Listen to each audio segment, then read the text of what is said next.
Hey everyone. Thanks for clicking. My name is Joshua. I'm 29 years old, and my own parents and brother tried to ruin the most important day of my life.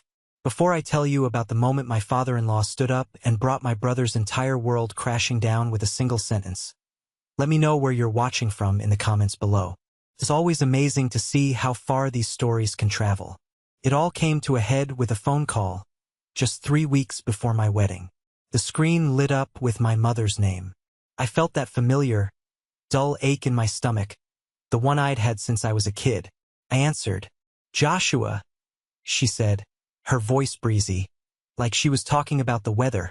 "Just calling to let you know, your father and I have made a decision. We'll be attending Ethan's wedding, of course. It's just, well, he's the firstborn, you understand. It's more traditional." I leaned against the kitchen counter, the cold marble seeping through my shirt. My fiancée, Clara, looked at me from across the room, her smile fading as she saw my face. "I understand," I said. The words were quiet, steady. I was surprised at how calm I sounded. Years of practice, I guess. "Oh, good," she said, relieved. "We just felt so terrible about the clash. What a crazy coincidence. Their dates ending up on the same day as yours. We'll try to pop over to your little event afterward if we have time. No promises." I didn't say anything. I just listened to the hollow space on the line. "Well, I have to go," she chirped. "Lots to do for Ethan's big day. Love you." The line went dead. I slowly lowered the phone. They chose him. Of course, they did. They had always chosen him. But what my mother, my father, and my golden boy brother Ethan didn't know was that their choice was the final piece of a puzzle I had been putting together for months. Their coincidence wasn't a coincidence at all, and my little event was about to change everything. I looked up at Clara. Her eyes were filled with a fierce, protective light. She walked over and took my hand, her grip firm and warm. "It's okay," I told her, and for the first time I meant it. Everything is going exactly as planned. But to understand the plan, you have to understand the pain. And that started long before any wedding was on the horizon. It started when I was a kid, growing up in the shadow of a brother who was born shining, while I was apparently born to be invisible. Let's go back a bit. The story really begins on a Tuesday evening, 6 months earlier, when the woman I loved more than anything looked at me across a candlelit table and changed my life. Only it wasn't me asking the question. It was her. Clara and I had been together for 3 years. 3 years of feeling seen, of feeling like I was more than enough. We were at our favorite little Italian place, the kind with checkered tablecloths and Chianti bottles for candle holders. I was rambling on about a coding problem at work when she suddenly put her hand over mine, silencing me. "Joshua," she said, her voice soft but serious. "I love you." "I love you too," I said, my heart doing a little flip. She took a deep breath. "I know things are supposed to happen a certain way. The guy is supposed to do this part. But I also know you. I know you overthink everything because you're always worried you're not worthy of good things." My throat tightened. She saw right through me. She slid her other hand into her purse and pulled out a small, simple box. Not a ring box, but a beautiful wooden one. She opened it. Inside, nestled on a black velvet cushion, was a stunning classic watch. "Joshua," she said, her eyes locked on mine, "I don't want to spend my life with anyone else. Will you marry me?" Tears welled in my eyes, not just of joy, but of a profound, overwhelming relief. Someone chose me. Someone saw all my broken pieces and didn't just accept them. She loved them. I could barely speak. I just nodded, a huge, goofy grin spreading across my face as she slid the watch onto my wrist. "Yes," I finally managed to say. 1,000 times, yes. The happiness was so pure, so bright, it almost hurt. But as we left the restaurant, walking hand in hand through the cool night air, a familiar darkness began to creep in at the edges of my joy.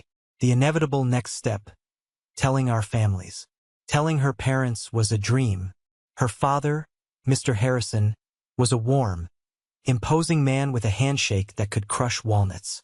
He pulled me into a hug that lifted me off the ground and boomed, "Welcome to the family, son." Her mother, a woman of incredible grace, kissed my cheek and told me she'd always hoped I'd be the one. They were a family, a real one. Then Mr. Harrison clapped me on the shoulder. "Well, we have to meet your parents.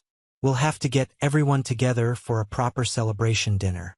And just like that, the darkness I'd been pushing away flooded in. My parents, my brother.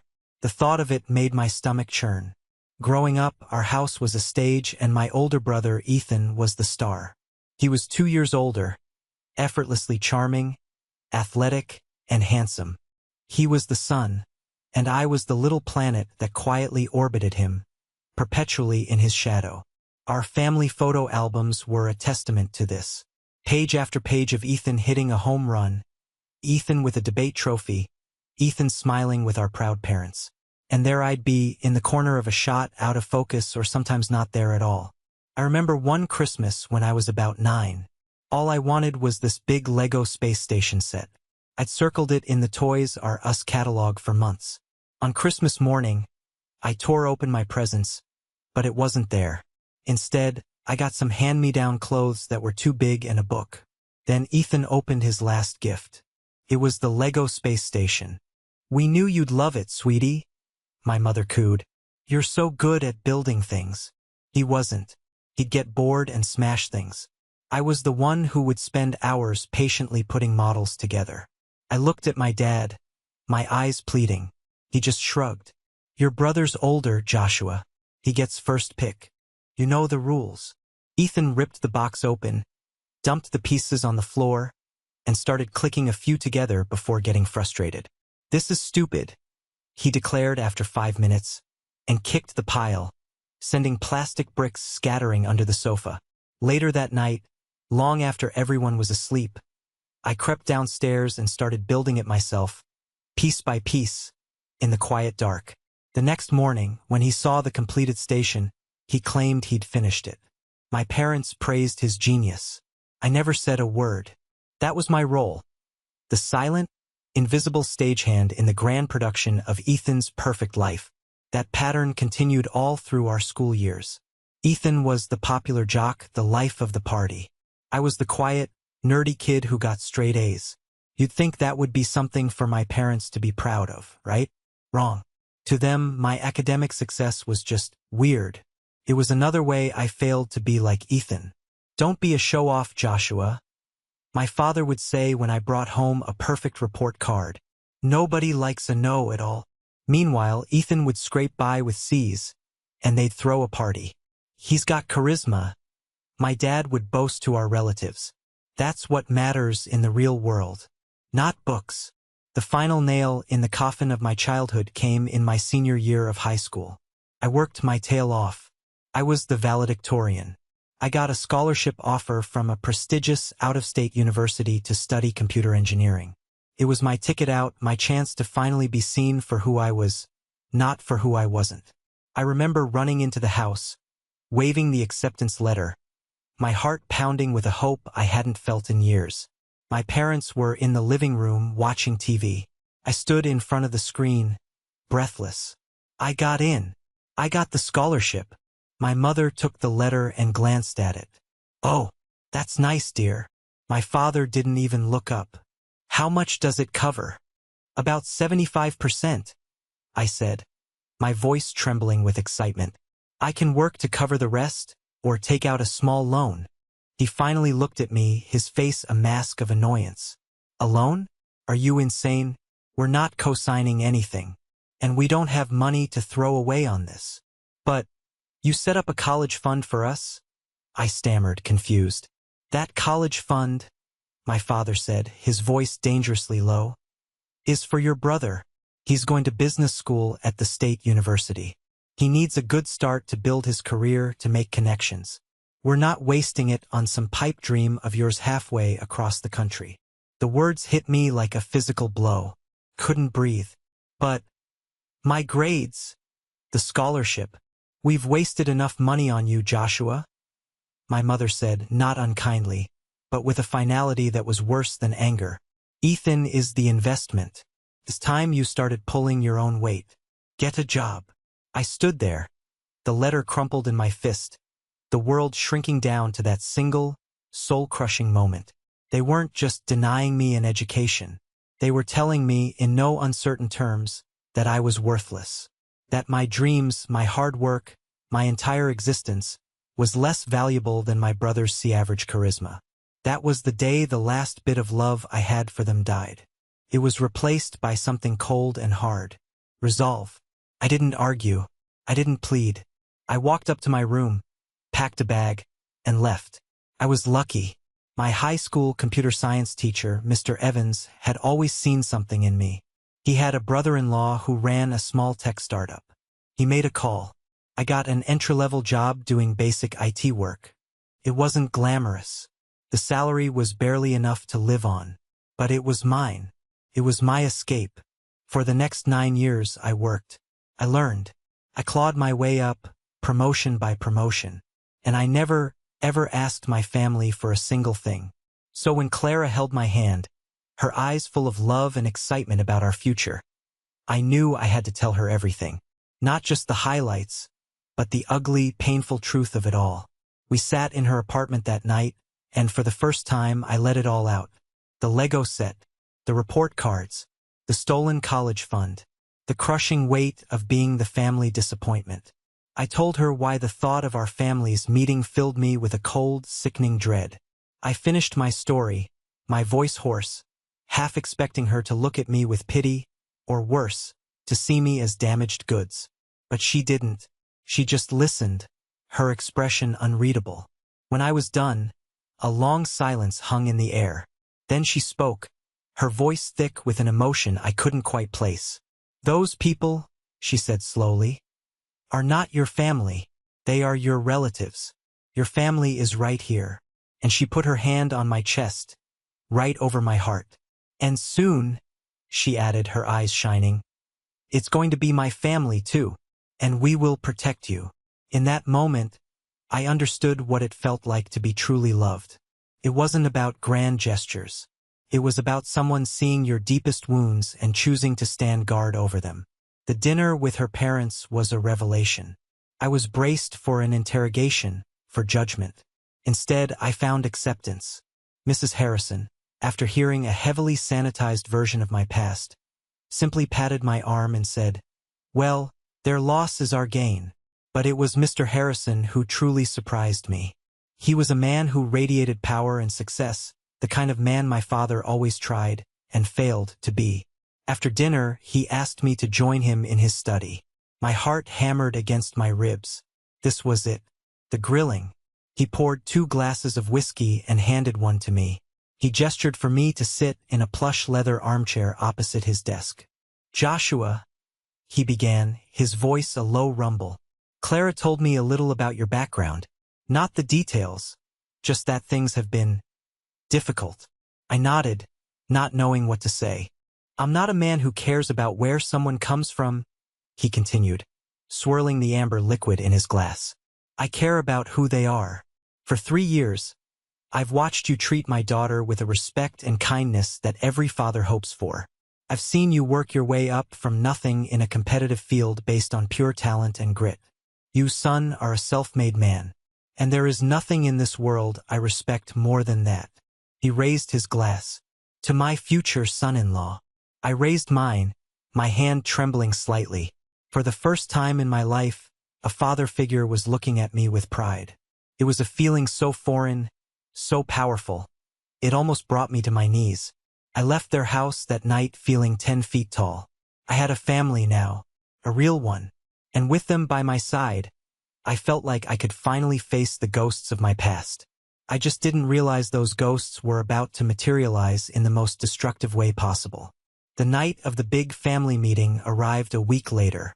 Clara, knowing how stressed I was, had booked a private room at a high-end steakhouse. It was neutral territory, elegant and quiet, a place, I hoped, that might inspire some semblance of civilized behavior from my family. I was a fool to be so optimistic. The Harrisons arrived first, right on time, impeccably dressed and carrying a beautiful bouquet of flowers for my mother. Clara and I greeted them, the 4 of us making pleasant small talk. Then, 20 minutes late, my family blew in like a Category 4 hurricane. My father, Richard, was wearing a stained polo shirt. My mother, Eleanor, had on a gaudy track suit that looked like it had been bought from a discount store. And Ethan was in his element. He strode in wearing a designer shirt unbuttoned one too many times, a smug grin plastered on his face as he surveyed the expensive decor. "Wow, Josh," Ethan said loudly, clapping me on the back hard enough to make me stumble. "Finally managed to find a girl who can pay for a decent meal." "Huh?" I gritted my teeth. Mr. Harrison's smile tightened just a fraction. "Richard, Eleanor, it's a pleasure to finally meet you," Mr. Harrison said, extending his hand. My father gave it a limp shake, his eyes already scanning the menu. "Yeah, you too. Let's get some food ordered. I'm starving." The dinner was, without a doubt, the most excruciating 2 hours of my life. My parents and Ethan ignored every attempt at conversation from the Harrisons. They spoke only to each other, and usually with their mouths full. They complained about the portion sizes. They argued over who got the last bread roll. My mother, Eleanor, actually pulled out a calculator to estimate the cost of the meal, whistling loudly and saying, "You're really splurging on my boy, huh?" Clara's parents were masters of diplomacy, trying to steer the conversation toward neutral topics. "So, Ethan," Mrs. Harrison said with a polite smile, "Joshua tells us you work in finance." Ethan leaned back, puffing out his chest. "Yeah, big shot investment banking. It's a killer market, but I'm on the fast track. Looking at a huge promotion to director soon. The salary bump is gonna be insane. You probably wouldn't understand. It's a pretty high-pressure world." He waved a dismissive hand, as if talking to a child. I watched Mr. Harrison, a man who ran a multi-billion-dollar financial corporation, just nod slowly, a strange, unreadable expression on his face. "Is that so?" he said quietly. The final humiliation came with the main course. The waiter placed a beautiful, perfectly cooked filet mignon in front of my father. He took one bite, chewed loudly, and then spat it out onto the side of his plate. "It's bloody raw," he bellowed, waving the waiter over. "What kind of fancy dump is this? Take it back and cook it until it's dead." I wanted the floor to open up and swallow me whole. I could feel the heat rising in my face, a burning shame that was all too familiar. I risked a glance at Clara. She wasn't looking at me with pity. She was looking at my family with cold, hard fury. And in her eyes, I saw my own decision reflected back at me. This ends now. Just when I thought the evening couldn't possibly get any worse, Ethan decided to reclaim the spotlight. "So, speaking of big news," he announced, wiping his mouth with the back of his hand. He reached under the table and pulled a young woman into the seat beside him. She must have slipped in while my father was causing the scene with his steak. She was beautiful, in a sharp, glossy way, with perfect hair and a dress that cost more than my first car. "Everyone," Ethan beamed. "This is my girlfriend, Sophia. Well, fiancée, actually." He grabbed her hand and flashed a massive diamond ring. "I asked her to marry me this morning." My parents erupted. My mother shrieked with delight, jumping up to hug Sophia. My father clapped Ethan on the back, all complaints about his overcooked steak forgotten. "That's my boy. I knew you'd land a keeper." Clara and I exchanged a look. The timing was suspicious. "Congratulations," Clara said, her voice perfectly even. "That's wonderful news." Sophia gave her a smile that was all teeth. "Thank you. It was all so sudden. When Ethan told me you two were getting married, I just thought, why wait? Life's too short, you know?" She looked Clara up and down, her eyes lingering for a moment on Clara's simple, elegant engagement ring before flicking back to her own enormous rock. The message was clear. The rest of the dinner was the Ethan and Sophia show. We heard all about their whirlwind romance, their plans for a lavish wedding, and the influential family Sophia came from. Her father apparently owned a chain of luxury car dealerships. My parents were practically drooling. This was the daughter-in-law they had always dreamed of, wealthy, showy, and a perfect accessory for their golden son. They completely ignored Clara. It was as if she didn't exist. At one point, Eleanor even leaned across the table and said to Sophia, "You'll have to give me your father's contact information. Richard has been thinking about upgrading his car. Maybe we can get a family discount now." I felt Clara tense beside me. That was it. I stood up. "I think we should call it a night," I said, my voice dangerously quiet. Everyone looked at me, surprised I'd spoken. "Thank you, Mr. and Mrs. Harrison, for a lovely dinner. It was a pleasure." I looked pointedly at my family. It was an evening. Mr. Harrison stood as well, placing a comforting hand on my shoulder. "Joshua is right. It's getting late." As we were leaving, Sophia pulled me aside for a moment, her voice dropping to a conspiratorial whisper. "Hey, I'm so excited to be sisters-in-law. We should totally do some wedding planning together. I'd love to hear about your, plans." The way she said plans was laced with a condescending pity that made my skin crawl. It was the tone people use when they ask about your community college certificate when they have a PhD from Harvard. "We're keeping things simple," I said, pulling away. "Oh, I'm sure," she said with that bright, fake smile. "Well, can't wait to see it." As I watched them leave, Ethan with his arms slung possessively around Sophia, and my parents fawning over her, I had a sinking feeling. This wasn't just a surprise announcement. This was a declaration of war, and I was just beginning to understand the battlefield. The first shot was fired 3 days later. My phone rang. It was Ethan. "Hey, little bro," he said, his voice dripping with false cheer. "Got some amazing news. Sophia and I set our date." "Okay," I said, bracing myself. "Yeah, we found the most incredible venue, but they're booked solid for years. Except for one cancellation. Can you believe our luck? It's in October. October 14th. I froze. October 14th. My wedding day. The date Clara and I had sent out on our Save the Date cards 6 weeks ago. What a crazy coincidence, right? He laughed. There was no humor in it. It was the sound of a predator enjoying its kill. I mean, what are the odds? We were just so locked into that venue we had to take it. You don't mind, do you? I didn't answer. Couldn't. The sheer, calculated cruelty of it stole the air from my lungs. Anyway, he continued, just wanted to give you a heads up. Talk soon. He hung up. I stood there, phone in my hand, my knuckles white. Coincidence. He had the audacity to call it a coincidence. Before I could even process the rage, my phone rang again. This time it was my mother. Her call was the one I detailed at the start of this story. We'll be attending Ethan's wedding, of course. He's the firstborn, you understand.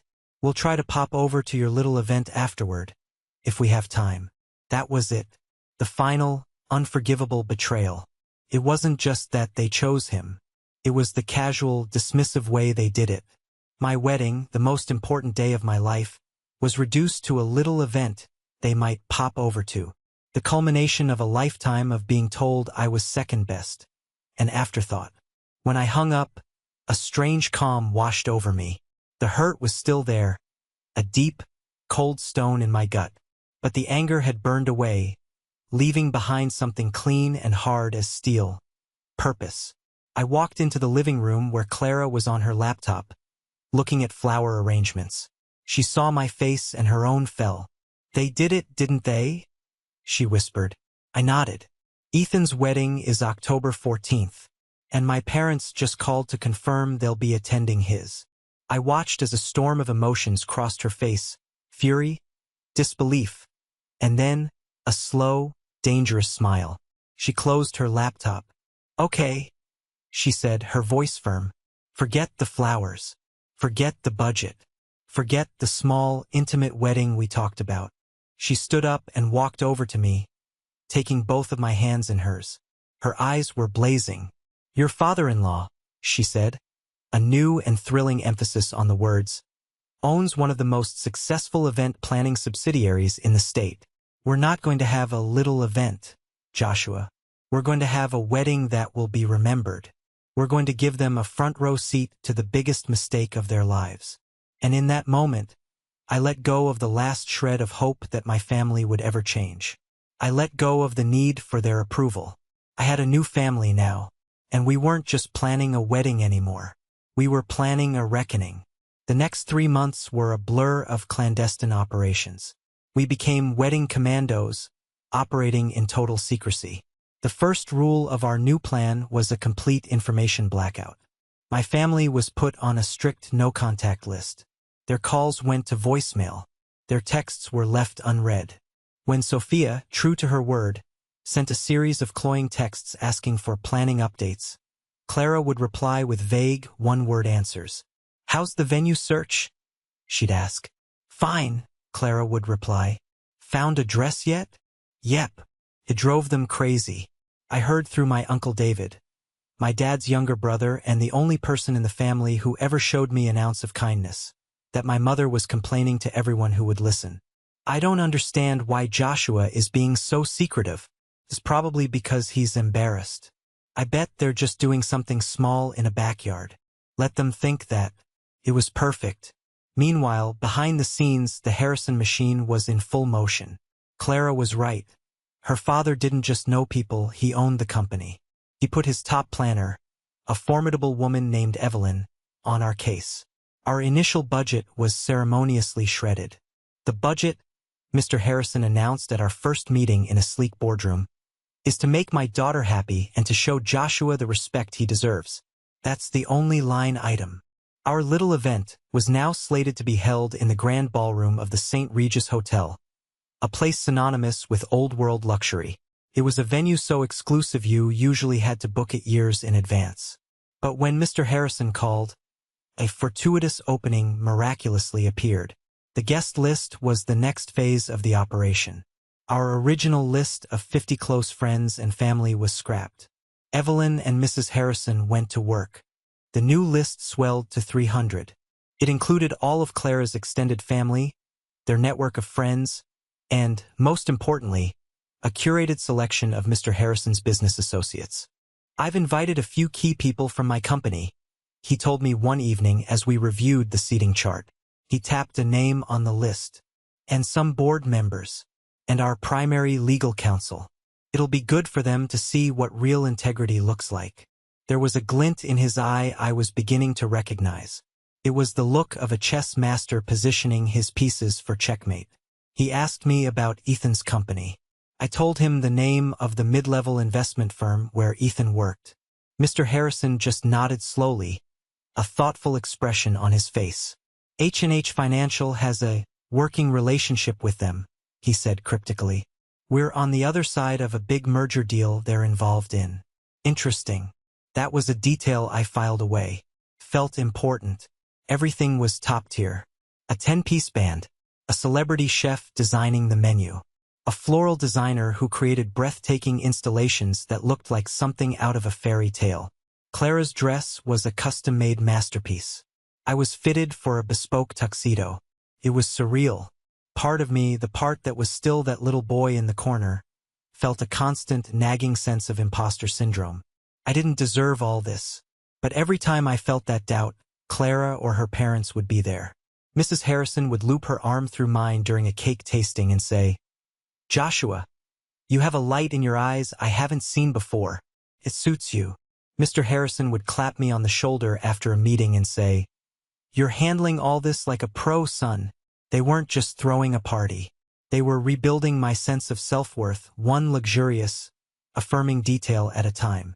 The final piece of the plan was the most difficult. We had to invite my family. Not because we wanted them there, but because their presence was necessary for the plan to work. The invitation was sent, a thick, cream-colored card with gold leaf lettering that probably cost more than their dinner. It was an invitation to our wedding reception at the St. Regis at 7 p.m. on October 14th. We knew Ethan's ceremony was at 4 p.m., followed by a reception at a golf club in the suburbs. Our timing was deliberate. It gave them a window to come and gloat, and we were counting on them taking it. 2 weeks before the wedding, the RSVP card came back in the mail. "Richard, Eleanor, and Ethan +1 will not be attending." They hadn't even bothered to use Ethan's name. I was just Joshua's brother. Underneath the checked "no" box, my mother had scrawled a note in her loopy handwriting. "So sorry, we'll be busy at a real wedding. Hope you have fun." I showed it to Clara. She just smiled. "Perfect," she said. They took the bait. The day arrived. October 14th. I woke up in a suite at the St. Regis feeling a strange mixture of terror and exhilaration. I stood by the window, looking down at the city waking up below, the bespoke tuxedo hanging on the wardrobe door. This was it. Our ceremony was a private affair, held in the hotel's rooftop garden in the early afternoon. Just us, the Harrisons, my best man Michael, and Clara's maid of honor. It was perfect. Standing there, saying my vows to Clara with the skyline as our witness, I felt a profound sense of peace. Whatever happened tonight, I had already won. I had her. The reception was set to begin at 7. By 6:45, the grand ballroom was already humming with activity. It was breathtaking. Towering floral arrangements, crystal chandeliers sparkling like captive constellations, and the low, elegant murmur of 300 guests mingling over champagne and oysters. The 10-piece band was playing soft jazz. It was a world away from the community center halls and golf club reception rooms I was used to. At 7:15, right on schedule, the hotel concierge spoke softly into his wrist communicator. I saw Evelyn, our planner, nod from across the room. She gave me a subtle thumbs up. "They're here," she murmured as she passed. I took a deep breath and squeezed Clara's hand. We were standing near the entrance, greeting guests. We positioned ourselves so we would have a clear view of their arrival. And then they walked in. It was like watching a scene from a movie where characters from two different films accidentally wander onto the wrong set. My father was in an ill-fitting beige suit. My mother was wearing a bright fuchsia dress that was too tight and too loud for the elegant affair. And Ethan and Sophia, they looked like they'd just come from, well, a wedding at a suburban golf club. His suit was rumpled, and Sophia's bridesmaid-style dress, while expensive, looked garish and out of place among the sea of designer gowns and black ties. They stopped dead just inside the doorway. I watched their faces as they took in the scene. Their smug, mocking expressions melted away, replaced by a slack-jawed, wide-eyed disbelief. They scanned the room, their eyes moving from the soaring ceilings to the cascades of orchids, from the ice sculptures to the sheer number of exquisitely dressed guests. This wasn't a backyard barbecue. This wasn't a little event. This was a spectacle of wealth and class they couldn't even comprehend.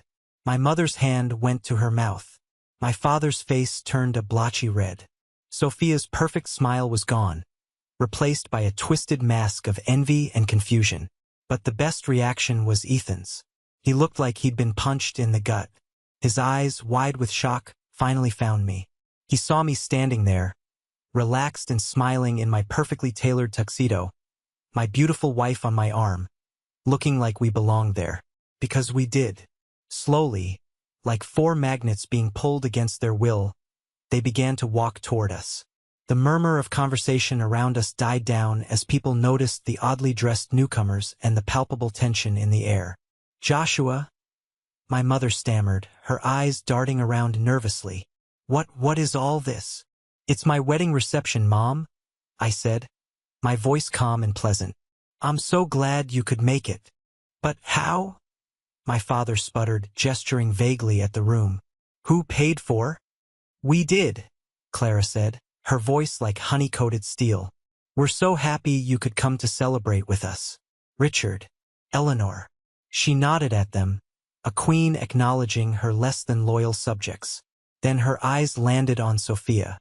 "And you must be the other bride. Congratulations."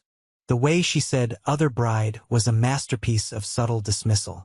Sophia flinched as if she'd been slapped. Ethan finally found his voice. "What is this, Josh?" he hissed, his voice low and furious. "Some kind of joke? Where did you get the money for this? Did you win the lottery?" "Something like that," I said with a small smile. "I married the right woman." Right on cue, the band leader tapped his microphone. "Ladies and gentlemen, if I could have your attention, please. It is my great honor to introduce the father of the bride, for a toast to the happy couple." Please give a warm welcome to Mr. Robert Harrison. And that's when the floor truly dropped out from under them. The band leader's voice boomed through the ballroom's state-of-the-art sound system. Ladies and gentlemen, a warm welcome for the father of the bride, the chairman and CEO of H&H Financial Group, Mr. Robert Harrison. A wave of applause swept through the room. But I wasn't watching the stage. My eyes were locked on my brother. The color drained from Ethan's face.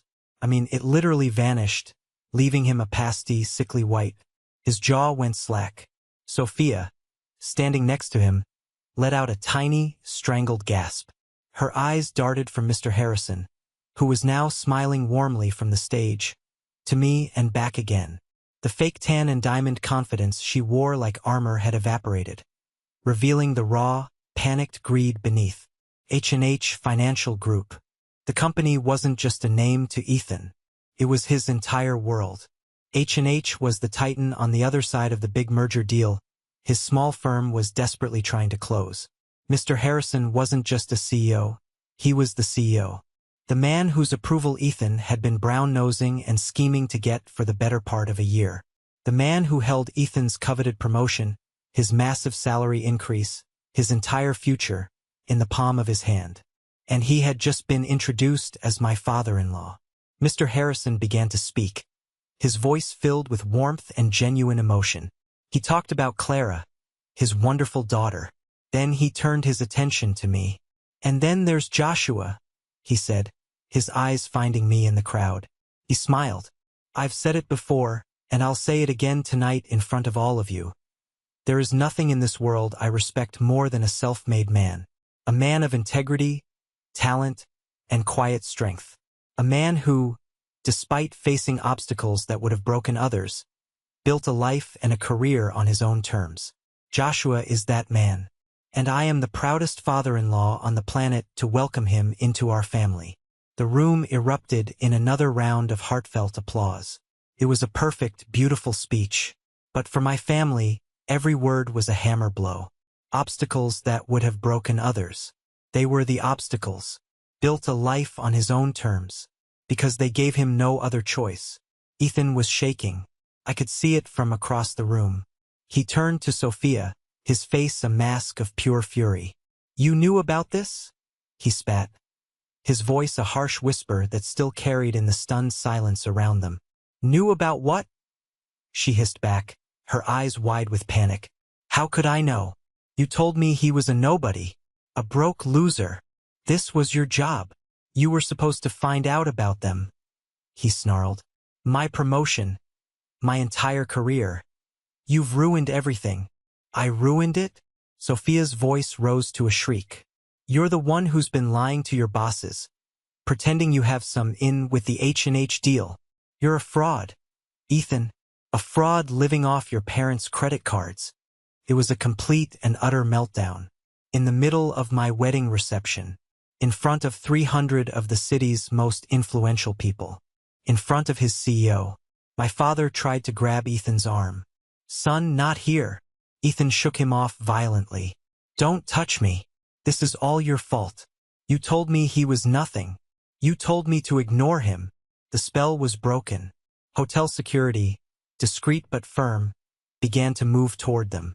Guests were staring, whispering. The beautiful, perfect evening had been momentarily shattered by their ugly, pathetic drama. But as I looked at the wreckage of their own making, I didn't feel anger. I didn't even feel satisfaction. I just felt free. The weight of their judgment, the lifetime of their comparisons, it all just vanished. They had no more power over me. This is the moment that changed everything, the moment I finally took back control of my own life. Thank you for sticking with me this far. You are amazing. If you would, please help me out by liking this video and commenting the number 1 down below, just so I know you made it here with me. It doesn't just help more people find this story. It lets me know that my experiences mean something to someone out there. Your support is the biggest motivation for me to keep sharing the rest of this journey. The security guards were professionals. There was no shouting, no struggle. They simply surrounded my family, their calm, imposing presence creating a bubble of authority. With quiet words and firm gestures, They escorted the four of them out of the ballroom through a side exit. The whole incident took less than 2 minutes. As the doors swung shut behind them, a collective sigh of relief seemed to pass through the room. The band, after a nod from Evelyn, smoothly transitioned back into a cheerful melody. The party continued, but I knew it wasn't over. About 10 minutes later, my best man, Michael, leaned in. "There in the lobby," he whispered. "Your parents are asking to speak with you. Alone." Clara squeezed my hand. "You don't have to." "I know," I said, "but I need to. For me." I kissed her forehead and followed Michael out of the ballroom. I found them huddled near a service corridor, away from the main flow of the hotel lobby. The fight had gone out of them. They just looked small and defeated. My mother's makeup was smeared from crying. My father's face was ashen. Ethan and Sophia were gone, presumably having stormed off in separate directions. As soon as they saw me, my mother rushed forward. "Joshua! Oh, Joshua, thank God. We are so sorry." My father nodded vigorously. "A complete misunderstanding, son. We had no idea. Harrison, the CEO of H&H, why didn't you tell us?" The question was so absurd, so completely devoid of self-awareness, that I almost laughed. "Tell you?" I asked, my voice dangerously level. "Why would I? So you could try to use me? So you could finally pretend to be proud of me because I married into money and power?" No, it's not like that," Eleanor sobbed, reaching for my arm. I stepped back, and she flinched as if I'd struck her. "We've always been proud of you, Joshua. Always. We have a funny way of showing it." It was the most pathetic lie I had ever heard. All the years of neglect, of being told I wasn't good enough, of having my dreams dismissed and my accomplishments ignored. All of it was supposed to be erased by this one, desperate, last-ditch lie. "No," I said, and the word was as solid and unmovable as a granite wall. "You have never been proud of me. You were proud of Ethan. You were proud of the idea of him. You invested everything in him, and you treated me like a rounding error in the family budget." "That's not fair," my father mumbled, his eyes on the floor. "Fair?" I let out a short, sharp laugh. "You want to talk about fair? Was it fair when you gave him my Lego set? Was it fair when you dismissed my grades? Was it fair when you took my college fund and told me my future was a waste of money? Was it fair when you conspired with him to ruin my wedding day?" They had no answer. They just stood there, staring at me, the truth finally laid bare between us. "You came here tonight for one reason," I continued, my voice cold and clear. "You came here to mock me. You came to see my little event and feel superior. You wanted to confirm one last time that you'd backed the right son. But you miscalculated. You didn't bet on the wrong horse. You just never realized there was another horse in the race." I looked from my mother's tear-streaked face to my father's defeated slump. I felt nothing. No anger, no pity, no love. Just a vast, quiet emptiness. The emotional hold they'd had on me for 29 years was finally, completely broken. "Today is my wedding day," I said, my voice softening slightly. "Not for them, but for me. It is the first day of my new life with my new family. A family that loves and respects me for who I am, not for what I can do for them. And I will not allow you to cast your shadow over it for one more second." I turned to walk away. "Joshua, wait!" my mother cried out, her voice desperate. "What do we do now?" I stopped, but I didn't turn around. "That is no longer my concern," I said over my shoulder. "I suggest you go and enjoy the rest of Ethan's wedding." And then I walked back into the light and noise and warmth of my party, leaving them behind in the dim, quiet corridor. I never looked back. The weeks following the wedding were the happiest of my life. Clara and I went on our honeymoon to Italy, a trip paid for by Mr. Harrison as a wedding gift. For 2 weeks, we forgot everything. We ate pasta, drank wine, and got lost in ancient cobblestone streets. There were no phone calls, no emails, no family drama. It was just us. I felt like I could finally breathe. When we returned, reality slowly began to trickle back in, but it was a new reality. We moved into a beautiful new home that we'd bought together. I was still working at my same job, but something had shifted. The imposter syndrome was gone. I walked into work with a new confidence, a new sense of my own worth. News from my old family came in fragments, mostly through my Uncle David. He called me about a month after the wedding, his voice low and hesitant. "Josh, it's your Uncle David. I just wanted to say congratulations. I'm sorry I wasn't there." "It's okay, Uncle David," I said, and I meant it. He had always been caught in the middle, a decent man who was too timid to stand up to my father. "How are you?"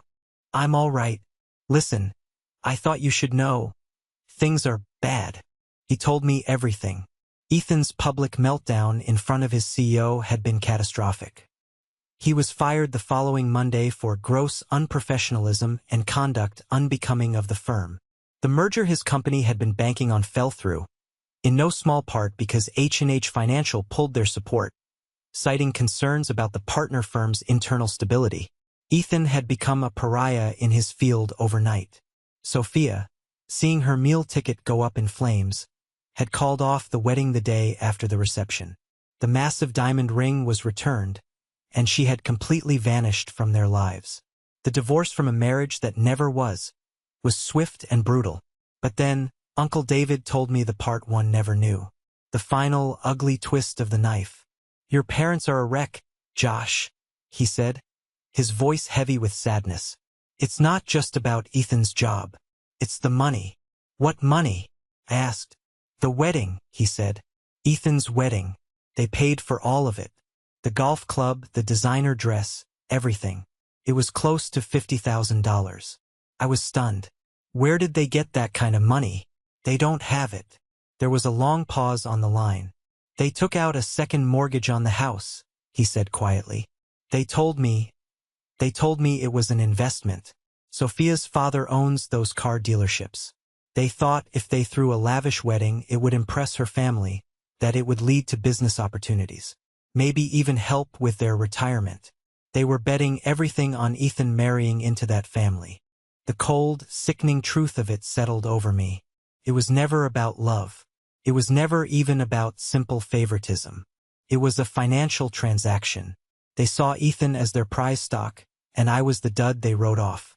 They hadn't just emotionally bankrupted me. They had literally bankrupted themselves for him. All that talk about not having a cent for my college fund, it was all a lie. They had the money, they just chose to gamble it on the wrong son. It was the final piece of the puzzle, the one that explained the sheer desperation and cruelty of their actions. They weren't just trying to hurt me. They were trying to protect their investment. Life moved on. My life, at least. A few months after the honeymoon, Mr. Harrison called me into his office. Not as his son-in-law, but as Joshua, the software engineer. He had heard about a complex data integration project I had successfully led at my company. H&H Financial was facing a similar challenge on a much larger scale. "I want you to lead the project," he said, his tone all business. "Not as a favor. You'll interview with my CTO and my board. If they agree you're the best person for the job, I want to offer you a senior position here.